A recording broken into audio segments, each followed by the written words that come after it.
Hello and welcome back to another episode of Come Over for Dinner. I'm so excited you're joining me today. I'm Bess Hawthorne, and tonight I am joined by a very special guest. Her name is Johanna Ohmes. Yes, correct. Did I say that right? Mm-hmm. Perfect. She hails from Portland. Before she was born, her parents actually immigrated to America from Germany. So she is born and raised in America, but very close to a German heritage. Yes. So we're going to hear from her about all of her takes on hospitality. Her family was a family of 6 children. She's the youngest of 6. She's 33, a college graduate. She currently works at Red Balloon. She used to work with my twin sister. They were in the same department, I think. Were y'all in the same department? Yeah, she's the one who recruited me, actually. Okay, and we'll get into that in a minute. First, welcome, Johanna. Thank you. So I didn't mention that she is single, so we're going to hear. Yay, my plug. That's great. We're going to hear about hospitality when you're single and her take on it and how she does it beautifully. Before my sister moved, she actually hosted a going away party for her with the ladies at Red Balloon. And my sister just went on and on about it, said it was just so beautiful and so kind and just such a fun time to be able to visit with everyone right before she left. Because, it's always bittersweet when you move. There's always something you're looking forward to, but also you're leaving something behind. So anyway, so tell us a little bit more about yourself. Yes. So I've been in Moscow it'll be 5 years this September, which is just crazy, like really crazy how fast it goes by. I remember when I first moved here and people would say, how long have you been here? And I'd be like, 3 weeks. And then it became a month and then 6 months and then a year. And now I'm like, almost 5 years. So I'm not new anymore. Right. Yeah. So sometimes I'll meet people and be like, how long have you been in Moscow? And they're like, I've been here 10 years. And I'm like, okay. So from those experiences now, and I meet someone, I try to qualify it and say, like, am I new or are you new? New in quotes. Right. So so I've been here about 5 years now, and I chose here specifically just for the church and the community. I was one of those COVID refugees. I fled Portland, Oregon. Even though that's my home. That's where I've been. But it was shut down for a very long time. It was crazy. And Portland's a very beautiful place. Like the land is amazing. I didn't realize how unique it was until I moved. But I wanted to stay in the Northwest, and I think all the doors just opened for me to come here. Mm-hmm. And it's been honestly like very tough 5 years, but very good. Yeah. Good 5 years too. And I've learned so much since being here, just surrounded by so many awesome, strong Christians. And honestly, hospitality is one of the things that really drew me here, because when I visited, I met some people that were very hospitable. I'm still connected to some of the people that hosted me when I first was trying to decide if I wanted to move here.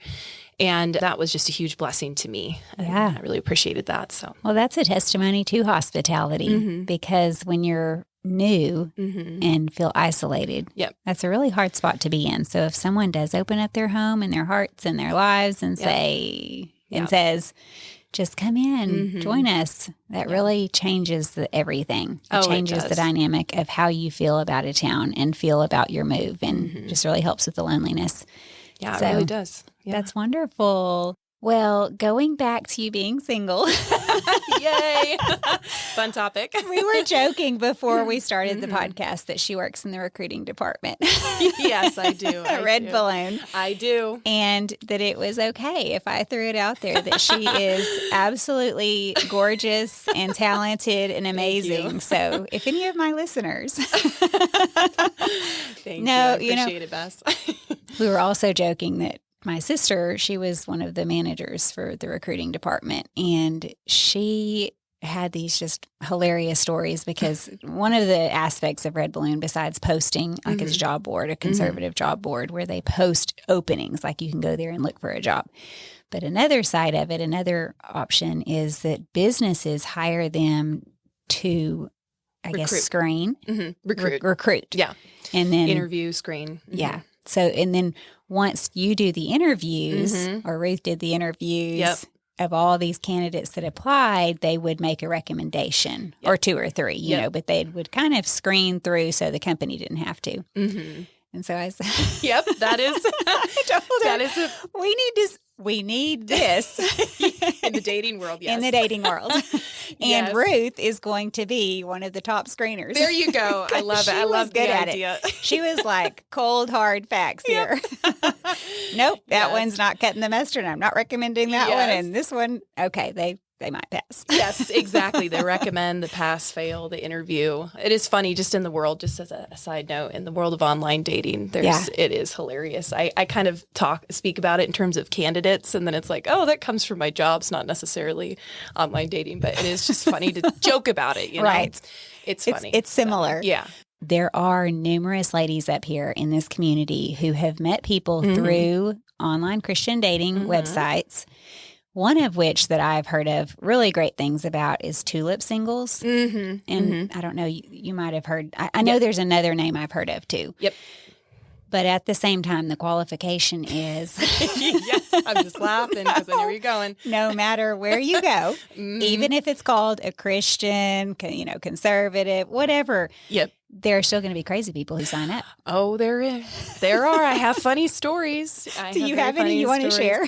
Oh, man. I just think it's funny when you just get a random message from someone who messages you in a very entitled and demanding way, and you just kind of think to yourself, like, I don't know this person from Adam. What is the urgency, the craziness, the assumptions, right? I don't know. Like, I don't know you at all. Exactly. Yeah, there can be a very entitled mentality on there. You can meet all kinds of people, so it is entertaining. Sometimes I'll share with my best friend just kind of recent weird messages I've gotten from crazy people. So yeah, I agree with you. Due diligence, even if someone claims to be a strong Christian or is on a Christian dating website, you got to always check and screen. So for sure, there's some comedic relief in that, right?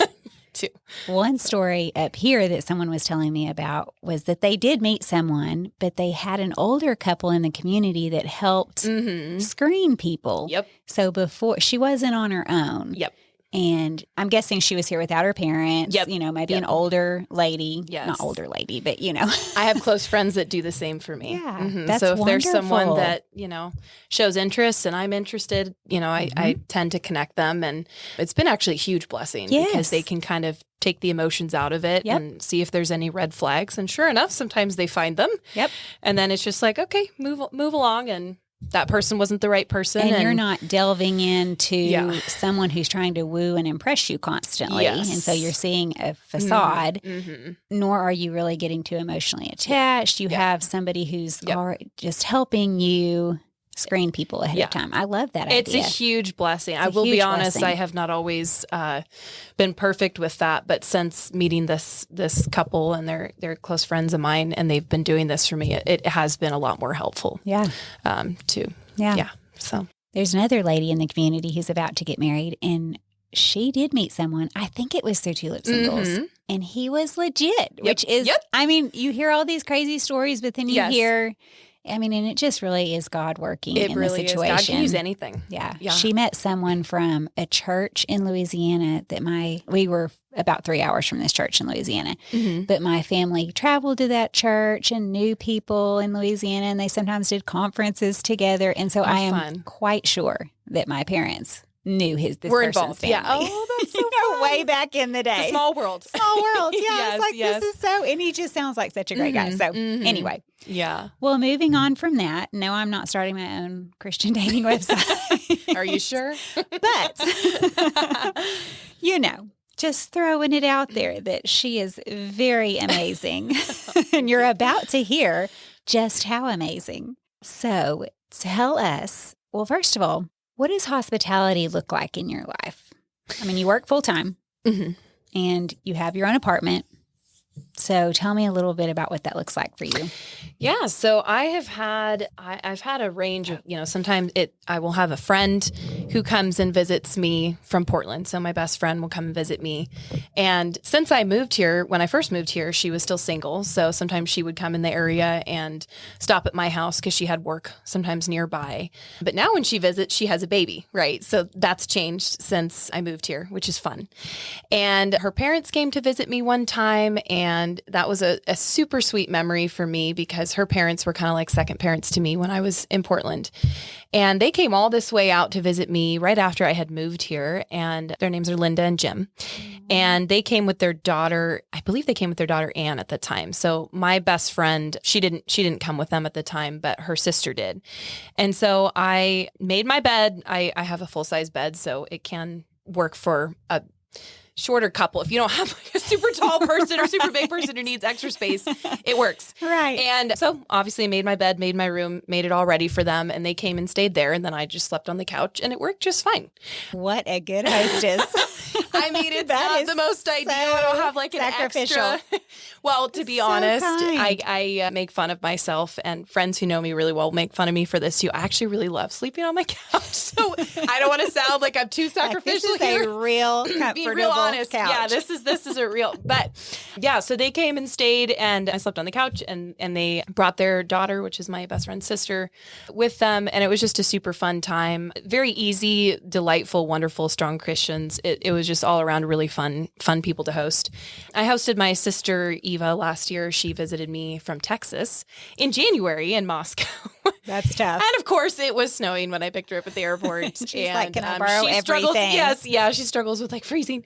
And I do have a funny story on that too. It's kind of a side tangent. So this time when she came to visit me last year, I just wanted to be sure that she wouldn't be cold, because there is a funny story that she kind of she and I might be. She might be my triplet. Yep. Right? The cold. See, even just the way you're wearing your sweater and you're all toasty right now, she's the same way. She loves to be like toasty. So she came and visited me, and I wanted to make sure that she wouldn't freeze, because years ago when I was in Portland and totally living in a different place, I was renting a room from like sharing a house with someone, renting a room. So the lady who lived in the house with me is technically my landlord, but I just had like a room and a bathroom.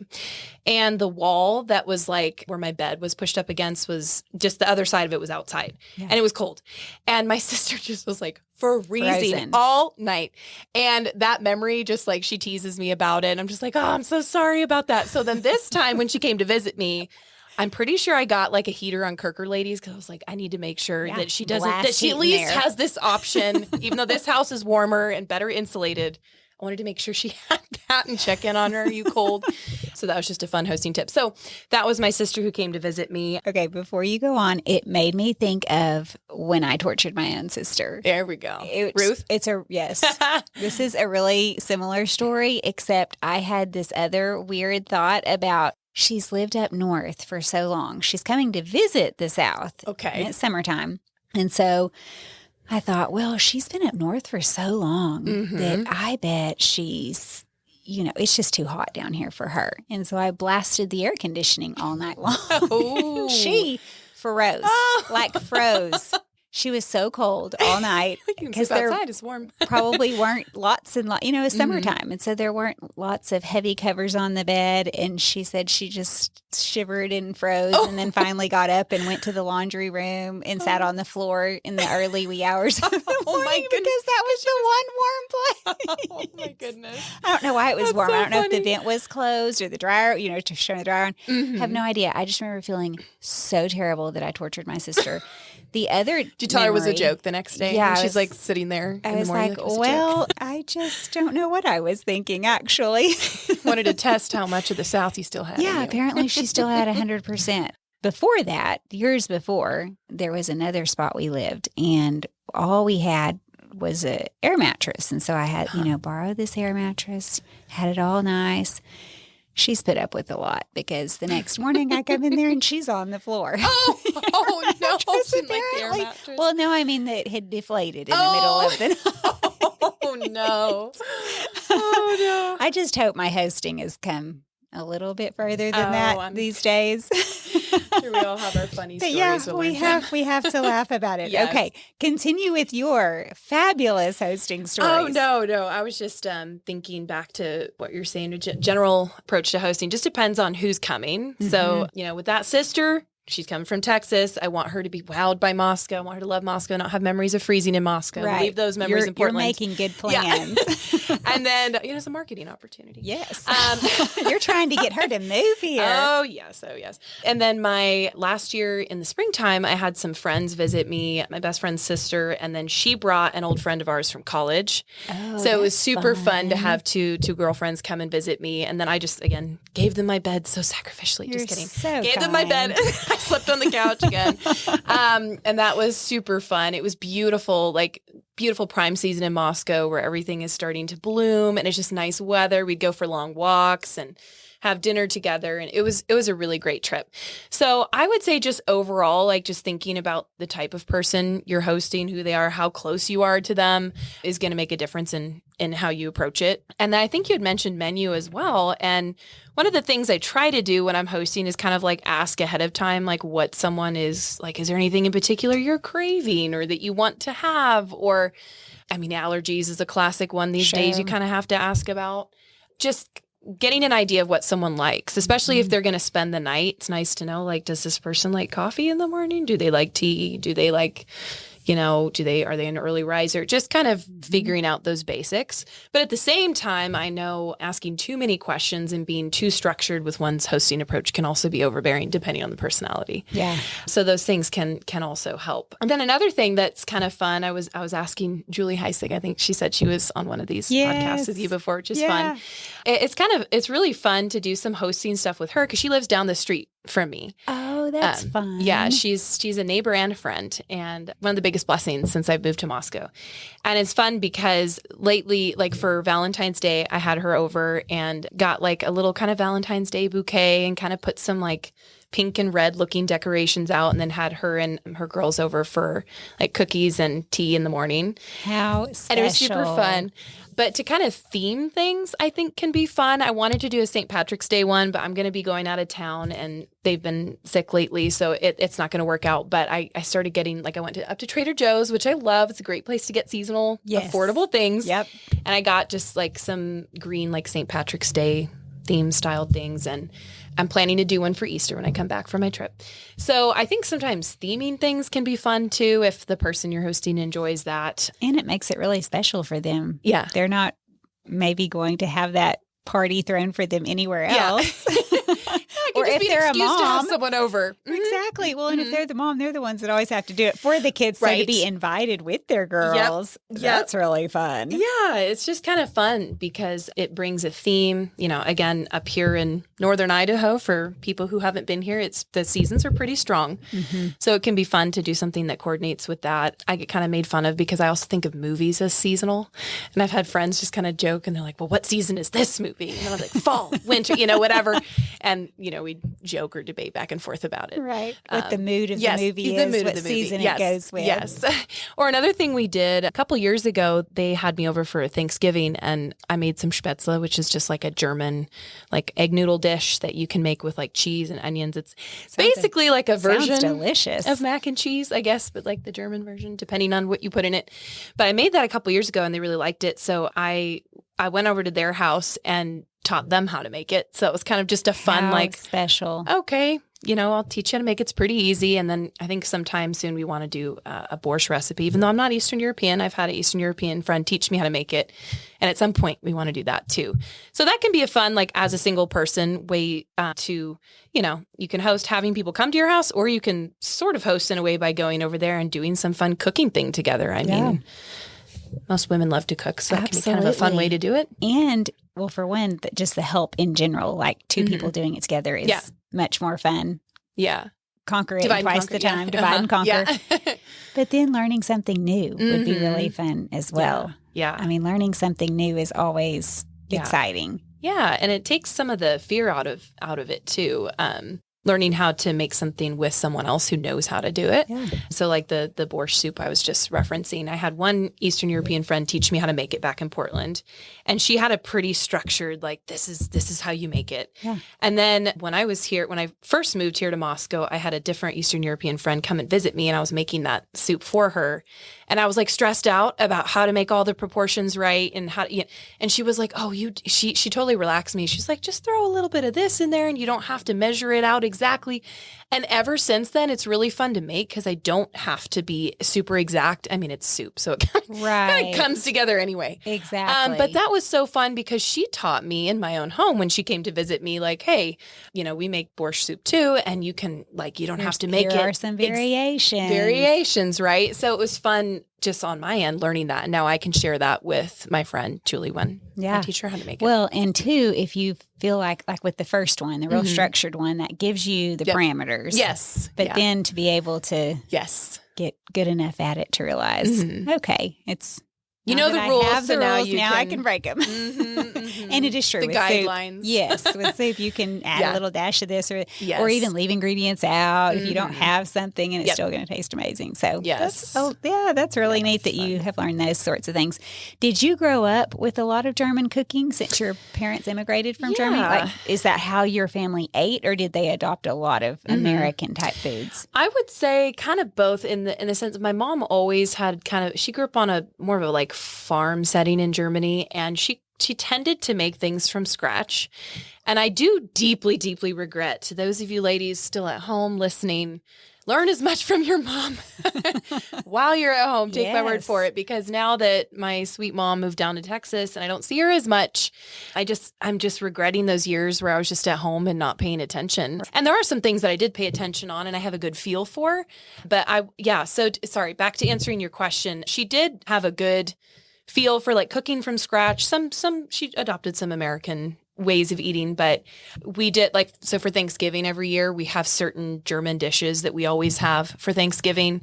So like there's just a couple dishes that every Thanksgiving to me are like traditional, but I know to other people they're not. I know it is in my family, but sure. So it's like, that's a perfect picture. It's kind of like mixed. And so we grew up with both, I would say. And it's kind of fun to go back and like, okay, what is that recipe, Mom? How do I make it? And just kind of learn about it from there. And so, yeah. What a blessing to have a mom who can teach you all of those things. Yeah. And back to your point, I think it is a really great idea to think about the younger ladies or the younger girls, young ladies. I don't know exactly what the right term is, but before you leave the house, think about writing down all of your favorites. Oh, yes. Printing out your favorites. However, some people have handwritten, some have digital. But just making your own little book before. Oh, yeah. I did that for my kids. Oh, that's wonderful. That's like such a binder, a recipe binder with all the different categories of our favorites. And then actually passed it on and told them it was a 3-ring type binder. It was cute that said recipes on the front and all that. I ordered the binder. Some of them, one of them I ordered, I think through Amazon. Another one I actually had personalized on the front. It was through some recipe company it's somebody who created that up here. Literally like in Idaho somewhere, I think. Oh, wow. Where you could have their name engraved on the front. Wow, that is special. But anyway. I love it. But what I told them when I handed it on was, it had what I thought were a lot of family favorites, just classics that we made a lot. But it was like, this is now yours, and you're creating your own family, and your husband's going to love things and hate things, and it's fine with me. I am not going to look through your binder and be like, oh, you took this out. You don't have this recipe in there, and you've added this. Like, this is now your family's binder. You take out and throw away ones that you're like, we don't really like that anymore. Or my husband hates this, or my kids hate this, or whatever. And then add your new ones. So now my daughter, who's been married for years, now she's having her second baby this summer. So fun. She's creating her own binder. Oh, what a wonderful. Her own book. Just adding, more and more of her and her husband's favorites. But I have thought that that's a really great idea, if a mom doesn't do that. If either the mom can collect the recipes, or maybe they do it together, or the teenage daughter says, I want all the favorite recipes, and then just start making a binder before they leave. And that way they can have it when they go, whether it's off to college or getting married or whatever. I know as an adult, I had to go back and try to get things like from my grandma, from my in-laws. It can be a lot to track that and stuff it's down. A lot to try to track it down, or to get them to in the kitchen to tell you what it is. Tell you more than just a dash and a pinch. Yes. I've had that with my mom. We're like, Mom, how did you make this? Oh, I don't remember. And I'm like, oh, that's not helpful. I literally have stood there, and I know this is a common story, but with a pen and paper in hand, as my father-in-law made his chicken and dumplings. Oh, I love that. That's so fun. And good for you, though, because honestly, it's super meaningful. It's a simple thing to do, but it has huge implications for the next generation, because it's information that's not being lost, because you're recording it, you're passing it along. It's very special. Like, I think that's a wonderful idea, especially the 3-ring binder. You can put stuff in and take it out. Like, that's customized. That's amazing. And so many things are online. Mm-hmm. And if for me, if it's on a website, that's fabulous. But if I don't print it out, lost. I don't remember what website it was on. I don't. Maybe some people have like a storage spot, like a document that they put every link in. If you're that organized, that's great. Not me. I agree. I like print the paper it out, copy. and then I put it in my binder if it's a favorite. Yes. If it's not, it's like, oh, we made that once. It was good, but I'm not going to print it. Otherwise, it goes in the binder if it's a family favorite. Yeah, no, I think that's smart. I like the tact. I'm a tactile person. I like that idea. Yeah. And then things like you mentioned, your Thanksgiving recipes, like you said, that's family heritage, and it's something you would want to pass on one day. So anyway. Well, speaking of food, what is a favorite menu you might serve? And it could be, I know you mentioned you host overnight company a lot. So if it could be breakfast if you want it to be. Right? To be honest, when I was thinking about this, there's nothing like super profound. So like a favorite, I would say that there are things that are kind of go-tos that I think are universal good if I have someone coming over. When I was talking about those two that visited me last year, when she came to visit, she had friends that had like a fishing business in Alaska. So she brought like fresh salmon that was amazing. And she likes to bring it, and then we cooked it together. Oh, super fun. That would be so good. It was amazing. It was amazing. And a friend of mine, Meg Haney, gave me just some like basics of what to put on the salmon, and it turned out really good. Just like, capers, red onion, spices. It was very simple, very delicious. So back to that kind of theme, some like go-tos that when people come, I think it's nice to have like, really yummy, like juicy chicken breast with baby potatoes cut in half and baked with some spices, salt and pepper, and then like a nice salad on the side. I'd say that's like a quick, easy go-to that's not completely underwhelming. It's a basic one. Or you can do like taco bowls or Mexican food, I feel like is a winner, especially if maybe you have like gluten-free considerations. And then for breakfast, I like to make kind of like omelets or like a veggie scramble with eggs and cheese and all that good stuff on it. I think the key though too is just to remember, I know this might seem like really obvious and like duh, but have you ever had just wonderful people hosting you? They're making this hot dinner, but by the time you are eating it, it's cold, but it's supposed to be hot, and you're just kind of wishing in your heart that it was warm. I think just remembering like timing is really important. Timing is key. Yes, when you're making, but it's a delicate art though, because you also don't want to be like super overbearing and like, okay, the food's hot, eat. You don't want people to feel like commanded upon, but that's just like a good thing, because I'm thinking when I've gone to people's houses and they make something, and I like want to eat it and I'm excited, but like, for whatever reason, everyone something's taking forever. And then it's cold. And okay, like, honestly, that is a small pet peeve. When I am trying to get the group in the dining room to eat, sometimes that is true. Take a pot and a wooden spoon. Time to eat. I'm going to start hitting you to get you in here. Yes. When you have a large group, sometimes I really do feel like, I don't know what it is with the large groups. I don't think they're trying to be rude, obviously. They're just comfortable. They're just comfortable. Yeah. But part of it's like, especially if it's like, say, a buffet and going through the line or whatever. Oh, I don't want to be first. So then everyone sits around for another I don't want to be 15 minutes. Meanwhile, I'm standing at the bar like, the food is ice cold. Yes. Like, what is happening here? So then I'm trying, now, come on, come on so through. Funny. Like, don't worry about the verse. The verse will be last, not in this case. Right. And normally this is when it's a big crowd and it's family. It's, everybody's comfortable. It's not the people that I invite over for a nice dinner or something. Course, they're great guests. Of course. That's But I do feel your pain. Yeah. I have definitely been there. It's like, how can I say this without being rude? Get in here now. The food's hot. Do you want cold eggs? I'm kidding.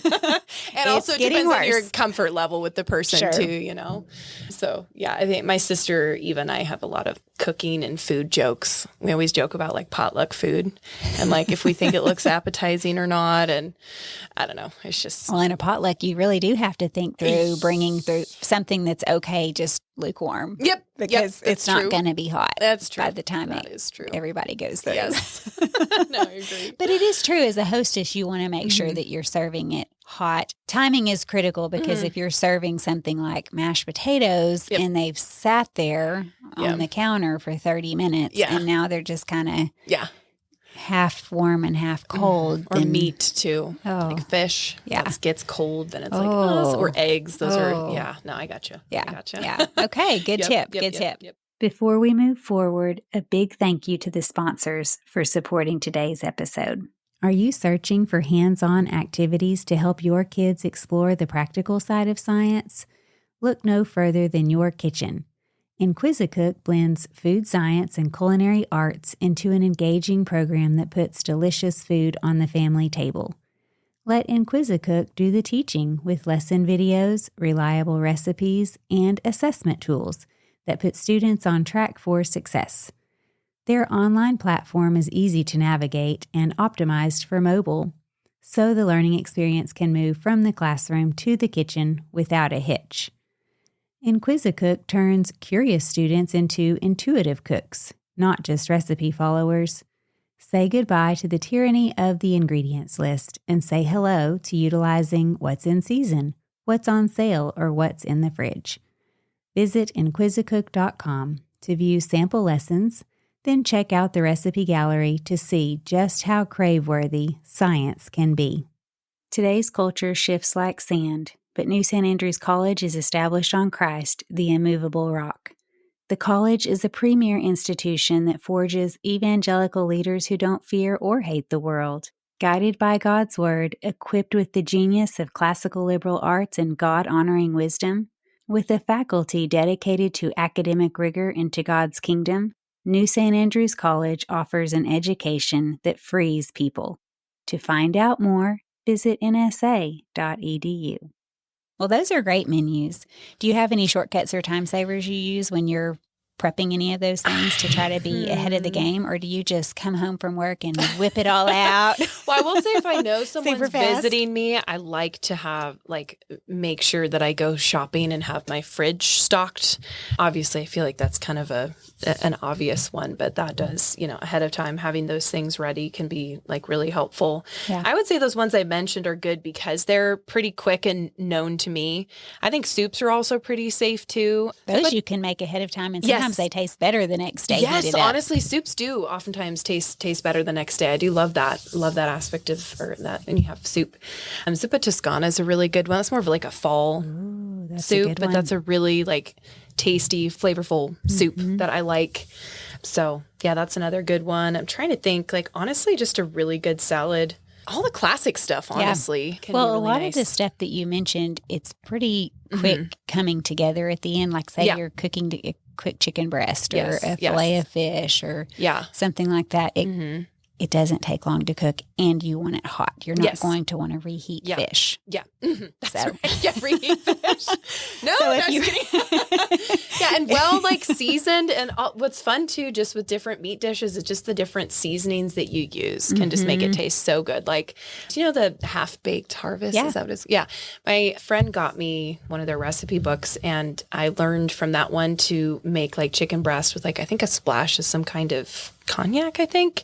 And it made the chicken breast taste so much better. Just little things like that can be helpful. So when before cooking it? Yeah, I think you put it on before with all of the spices, and then you bake it, and it just gives it more flavor. And I did that last year when those two friends visited, and she just thought it was so good. Yeah, what? It was is simple, the secret ingredient, but it was simple. It was like a baby size bottle. You get it at the liquor store, and that's just those small little things can sometimes be really helpful. So yeah, I think that is a really good tip. The shortcut can be not necessarily making everything ahead of time, but just having a good plan ahead of time. Yeah. Because if you've shopped, if you have your little bottle of cognac, or just, you have your spices in mind, or you just have a plan so that it's very quick to execute and you know what you're doing. Yeah. But what's just kind of back to the intersection of singleness and hosting, one of the goals I've had in the last couple years was you don't have to wait to get married to start cooking. You really shouldn't, because I've kind of realized that okay, all the things that I'm cooking and practicing now I'll bring into a marriage. So Lord willing. And so it's been really helpful for me to practice and just kind of take a recipe and try this out. And so since I had already tried that ahead of time with that recipe, then I just kind of had that idea in my head, like, oh, I can try this on this chicken breast. And it turned out good because I had learned that somewhere else. So I will say it is a very good thing to just be practicing cooking for yourself, even though it might seem a little bit underwhelming that most nights you are cooking for yourself. You can kind of think in your head, I'm preparing myself for either A, future hosting events, or B, a future husband and family. It's really kind of cool, the layers of knowledge you get just every time you cook something new that you've never cooked before. Sure. And then to discover how simple and easy it is. Mm-hmm. Like a couple nights ago, I got cod from Trader Joe's up in Coeur d'Alene. I really wanted to go to that new Trader Joe's. And I Me just too, got and some I cod. haven't been Oh, yet. it's beautiful. I love it.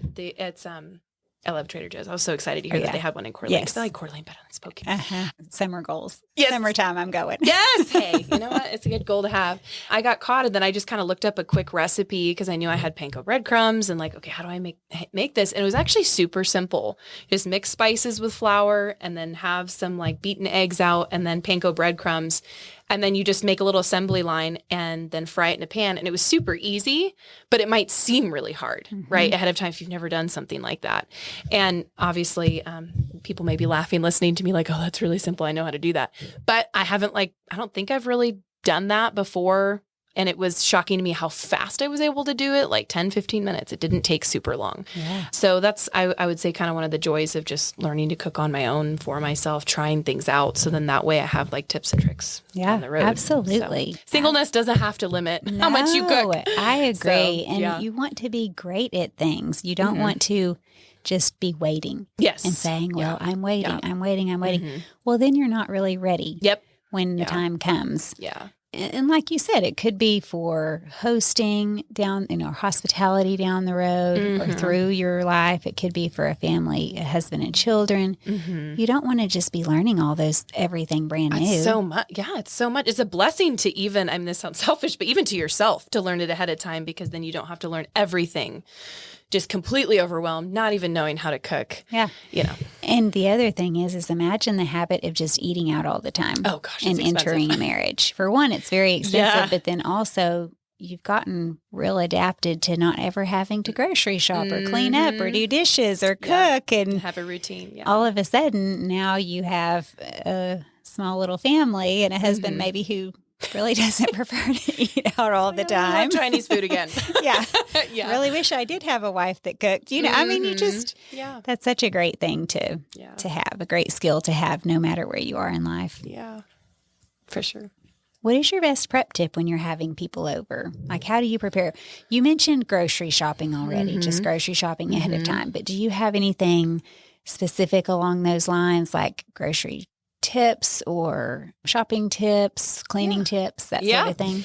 Yeah, I have different things there. Again, just kind of when it comes to the menu, asking people what they like and having kind of your core meals, but then also having just ideas of like snacks and things that you can have when it's not officially mealtime. If you have someone staying for more than, a day, a night over situation, having breakfast. So having like your core meals that you're going to make and then also just things that you can have in between. So some variety there.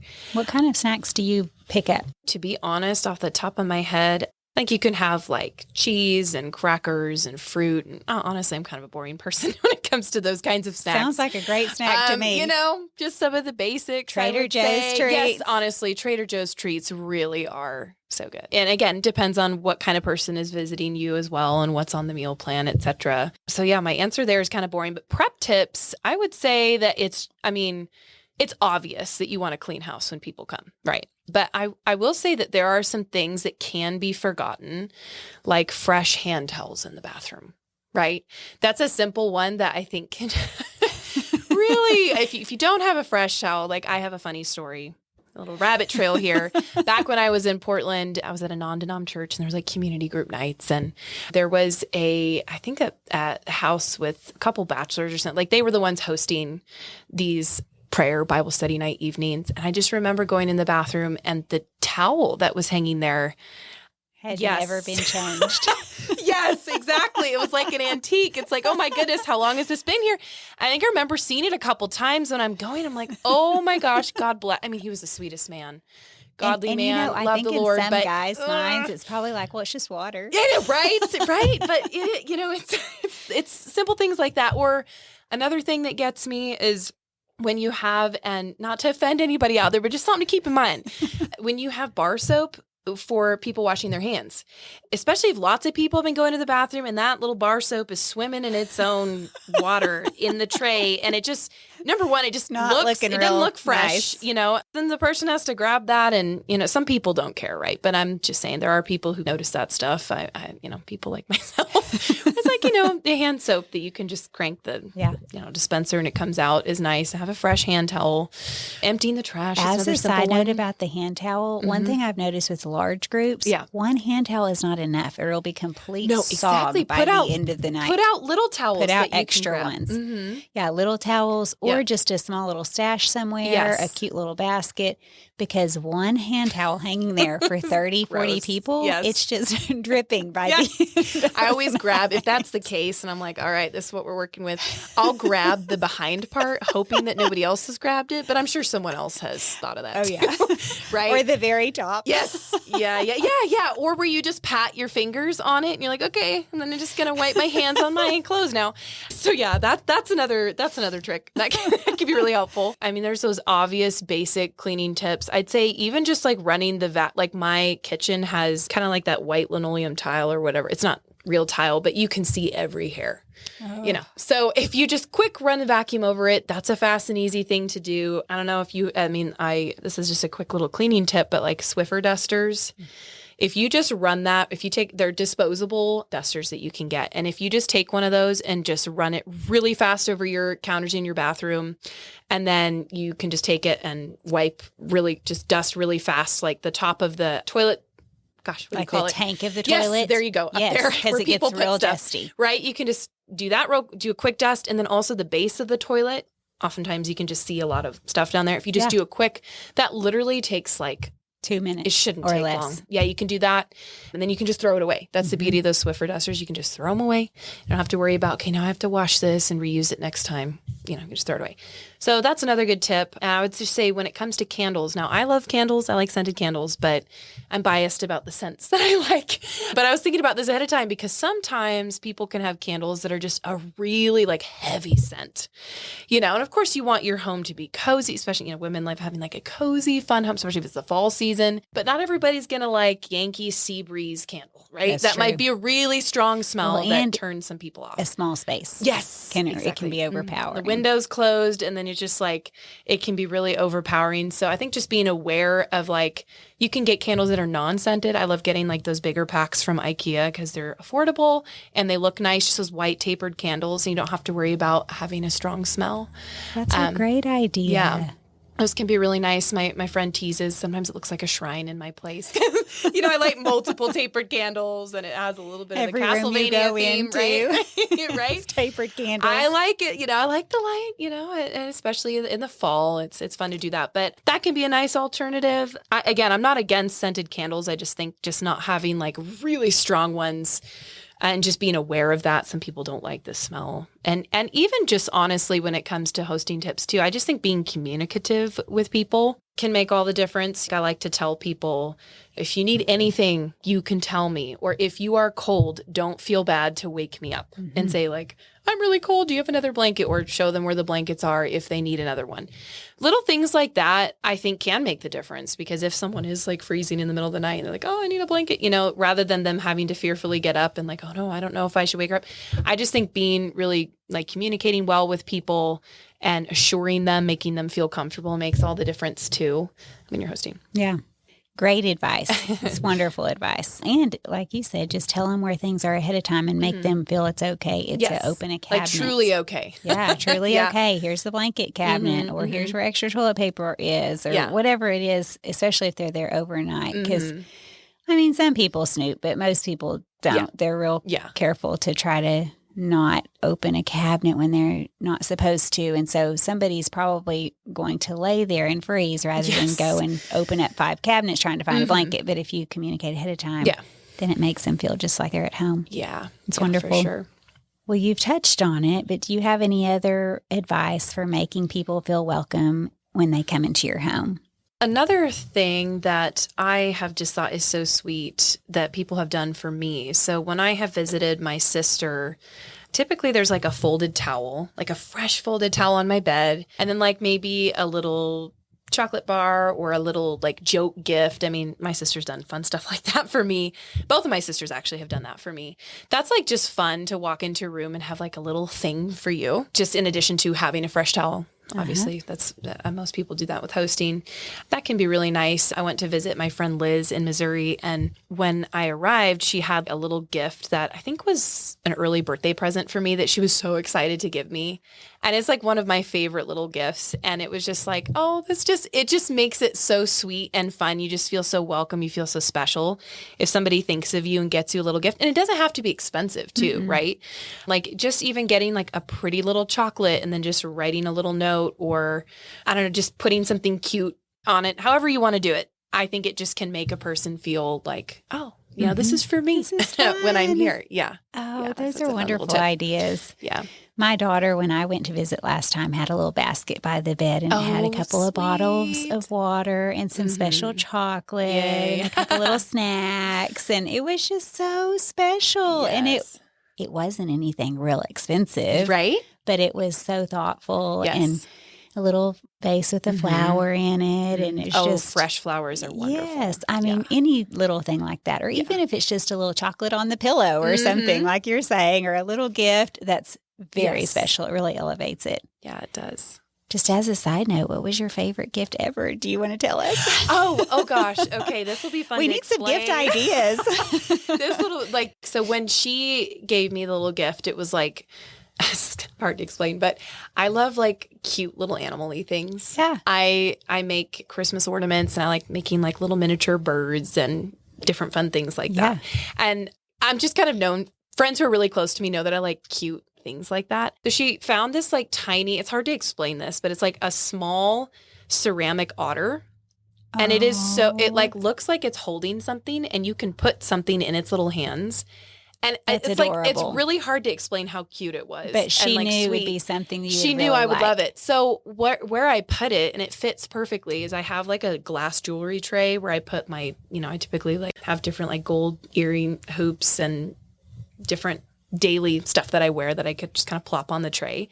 And I just have him on there, and I can put, like, I have this big pearl that fits in his hands like a little ball. And it's so ridiculous. It's amazing. And cute. But, like, it's just funny because the tray is kind of, like, bougie looking, and then you have this cute little otter, and it's, like, totally me. It's right there. So, yeah, kind of embarrassing to explain, but, like, that was something. And she was so excited to give it to me because she knew I'd love it. You just right. Yeah, and that's the beauty of gift giving. Like, have you ever had someone give you a gift that it truly was like a thought that counts thing? Like, they didn't think about you or what you like or your personality at all, and they're just like, here you go. And you're like, of course you're kind and gracious, and you're like, thank you, right? Mm-hmm. But the difference between that and like someone really thinking about like what is this person like that I'm going to give them as a gift, it just makes you just feel kind of known and special. Mm-hmm. I do think that's a Christian concept too. For sure. Just like the how you can feel special and appreciated from little gifts. And they don't even have to be big and fancy and expensive. No, they can just be personal. Just thinking what would make a very special gift for this person. Mm-hmm. That reminds me, a really, really good friend in the South, she sent me for Christmas one year after we moved here, and I froze my way through the first winter and teaching. There you go. Teaching little second graders the way we do it, because they're young. Mm-hmm. We stand outside with them and make sure that they get into their car safely. It's about 10 minutes, give or take. And you think 10 minutes. Well, I'm sorry. Yeah, it's cold. If it's blowing cold, freezing wind, it is misery. Mm-hmm. She sent me a heated vest. Oh, that's nice. It's a game changer. It is amazing. A game changer. People I wear are like, why is Beth just so happy outside? Like, I got a heated vest. I'm like, I'm not cold anymore. Yes. I can you put it on underneath your coat. And so like you just really keep the heat in. It's the best gift. Oh, sweet. And I had that same thought of, she really thought through what would she appreciate and use and need the most right now. There you go. She really perceived that need. Heated vest, standing out in the cold every day, releasing the little second graders to their vehicles after school. Oh my goodness, that is a very sweet gift. I've appreciated it so much. But yes, a lot of the other things that you're talking about, some of the smaller, cuter, whatever, all of those can be really fun and special because it's not something you would typically buy for yourself. You're not going to go typically and go find yourself this cute little otter and it mean the same thing. Yes. You may not even ever run across it. Right. So those are fun things to keep in mind when you're having people into your home. Yes. Do a little something for them. Moving back to the kitchen, what is one of your must-have kitchen items? Okay, so I thought about this, and recently I got I should have had this a long time ago, but like a cast iron skillet. Oh, they're priceless. Right? And they're not super expensive. No, they're not. I was kind of surprised, and I even got one at Tri-State. Like, I didn't go on Amazon and get one. I just went over to Tri-State and got one. And they last forever. Yeah. And I mean, they're a little high maintenance with like having to, oil them and careful how you wash them. But the reason why I care about it is because I'm trying to, and you can make fun of me for this, be a little bit more on the crunchy type. Or I try to like, okay, non-toxic that's a good principle to try and cook with, because if you're cooking a lot and and nonstick pans don't always let you do the like high heat. Yes. Yeah. And they scratch and they go bad. Yeah. After they not don't that last long. for very long, even the best ones. Yes. Supposedly.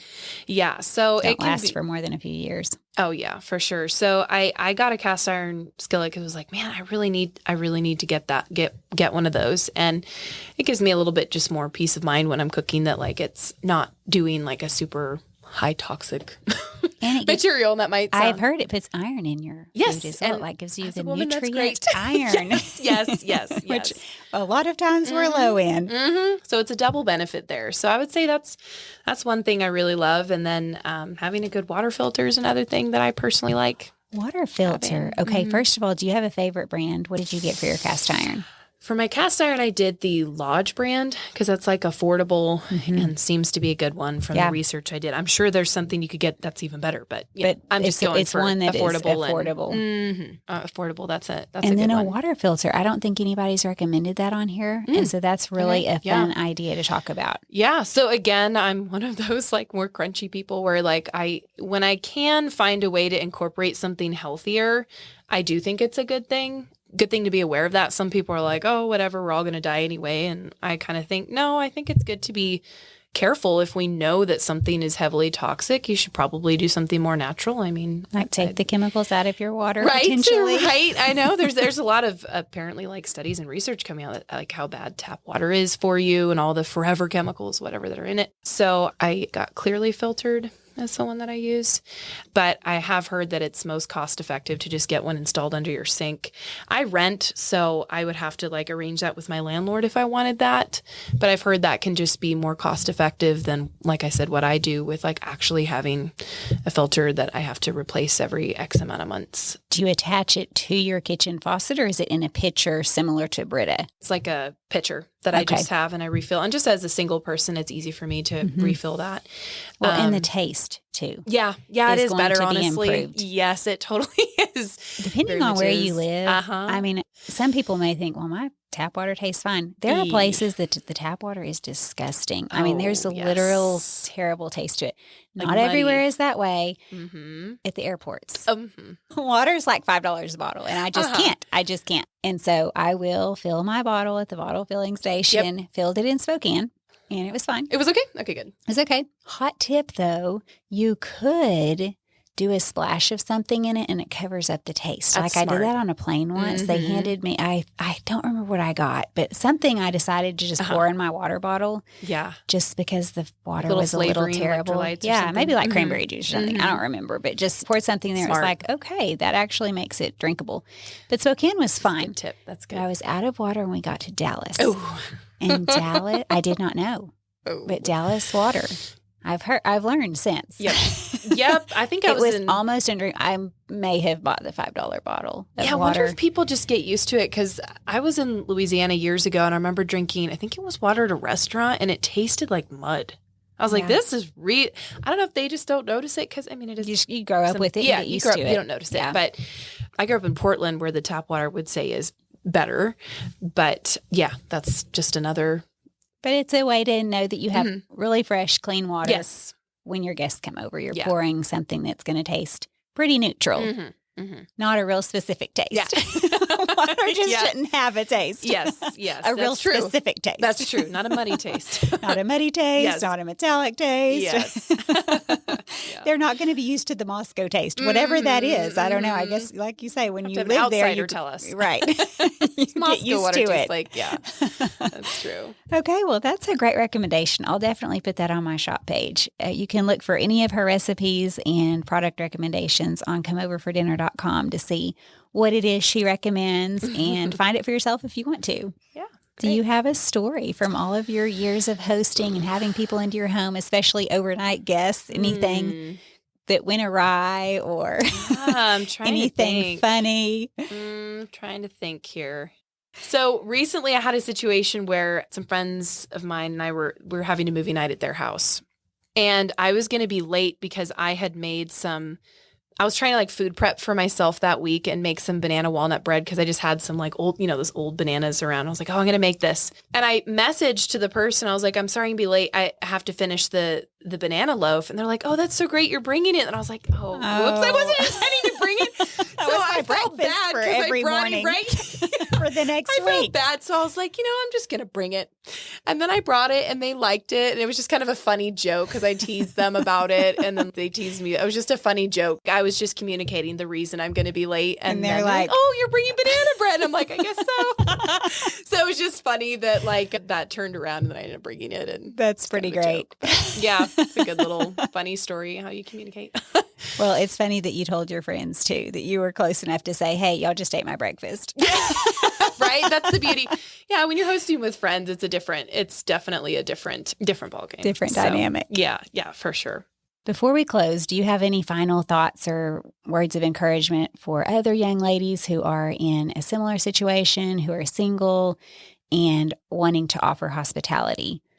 Yeah. So I would just say one of the big blessings of living here and just being surrounded by just solid Christian discipleship, accountability, it's just kind of turning a profit on those days in that, like, yeah, if you're a single female, you live by yourself, they can be really lonely, hard days, especially if you don't have family. And I would just say trying to stay busy and just be involved, just turning a profit on those days and like, okay, I have lonely days. How can I make these better? How can I host other people or have a movie night or have friends over or just making the most of that time because you have it anyway. So it's either you're going to spend it sad and like waiting and in a state of just kind of, circling the drain and getting stuck in your own head, or going out and seeing the blessing of work and the blessing of productivity. I will say that's one thing that God has been teaching me over and over again, because I kind of used to sit around and not do a whole lot until I started getting inspired and like convicted and just started seeing like the beauty of productivity and doing things. And I've naturally always been like more of a people oriented person, and I enjoy having friends over and those kinds of things. But just in general with this season of life, if anyone else finds themselves in it, I would just say there's a beautiful like blessedness in productivity and just doing those small daily tasks. Like Jesus says, like each day has enough trouble of its own, and give us this day our daily bread, like looking for that daily manna and just being thankful for it. And I by no means am perfect at this. I'm just saying that I have found a spiritual blessing in, those times where I'm obeying and I'm like, okay, I'm trying to make the most of this situation. It's just really cool what God does with that, and like just the lessons that he teaches us through obedience. And that really has come from being surrounded by a lot of godly examples, honestly. So that's just kind of my encouragement advice. And also this is actually really something wonderful that comes to mind. So I remember when I first moved here close to 5 years ago now. So I'd say this is probably about like 4 years ago.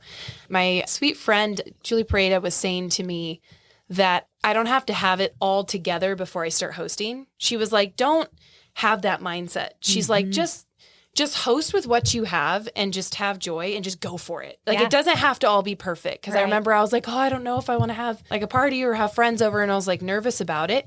And she encouraged me with that. And I do think that's a really it can be so easy to be like all or nothing, or like, I'm not going to start XYZ until I can do it perfectly. Right. Trash that mindset and start it anyway.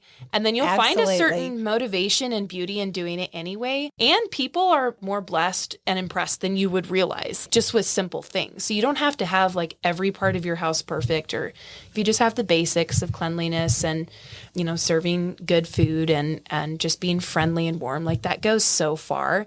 And so I think taking that performance out of it, even though it can be tempting to do that, and I'm not saying it's always bad to want to put something on that's really special and perfect and whatever, but not letting that mindset of like, it has to be perfect before I start.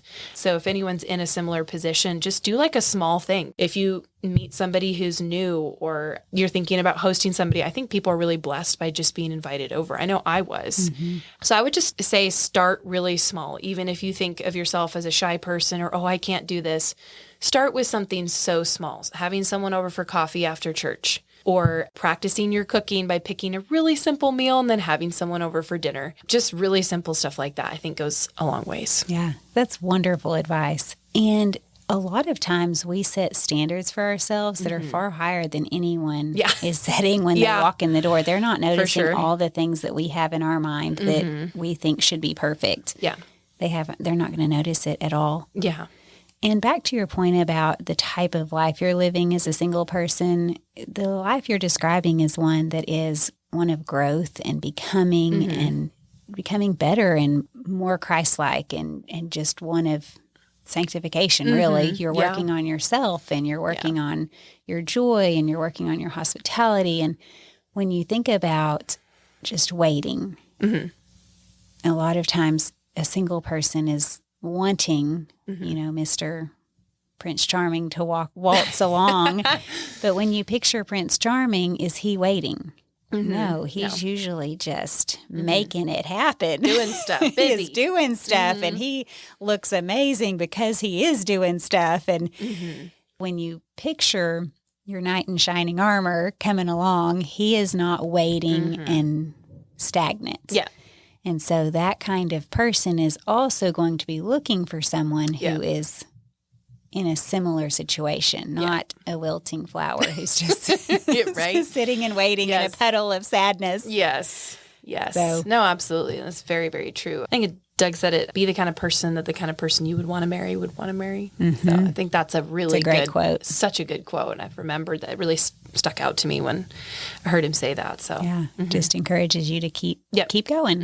And for whatever reason, God puts us in different situations in life. And we want things sometimes, and that's fine. It's fine to desire to be married, or desire to have a child, or desire whatever it is for life to be easier when you do have 5 young children. Or it always just changes. It always changes, and there's, especially if you're longing to be married, there's nothing wrong with bringing that request to the Lord. But also, it's so good to recognize that for whatever reason, that is the situation He has you in right now. Yeah. Look to Him.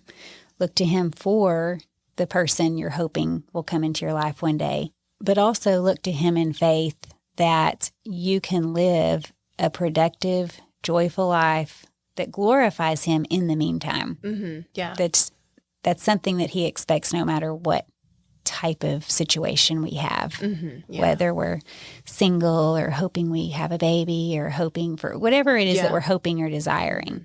It's hard to always recognize that whatever we're doing, we need to be doing it for God's glory. Yes, and turning a profit on the situation that He gave us. Yeah. So anyway, absolutely. Well, thank you so much for your encouragement and advice. I really appreciate it. No, thank you. I really appreciate it. Thanks for having me on. Yes. Yeah. Thanks for being here. Thanks. Until next time, bye for now.